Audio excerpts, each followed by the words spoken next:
ٹیپو سلطان جنوبی ہندوستان کی ریاست میسور میں 20 نومبر 1750 میں پیدا ہوئے۔ ان کا اصل نام فتح علی خان تھا۔ والد سلطان حیدر علی اور والدہ کا نام فخر النساء تھا۔ ٹیپو کو کم عمری سے ہی مطالعے کا بے انتہا شوق تھا۔ دن رات مطالعے میں مصروف رہتے۔ والد کو اس بات کی خبر ہوئی تو انہوں نے مداخلت کی۔ کہنے لگے، میرے بیٹے، حکومت کے لیے قلم سے زیادہ تلوار کی ضرورت ہوتی ہے۔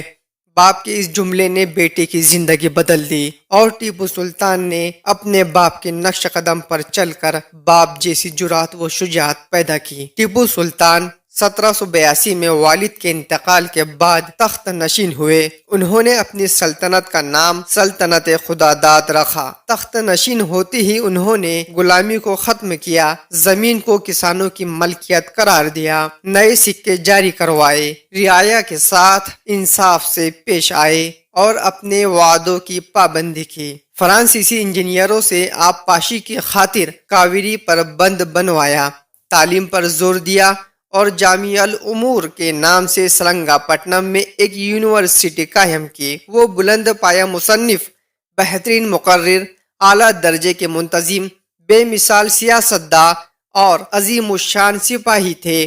وہ خود بھی خطاطی، حکمت، تیغ زنی، شہ سواری اور دیگر علوم و فنون میں ماہر تھے۔ ٹیپو سلطان نے تجارت کو فروغ دینے کے لیے بہت جد و جہد کی۔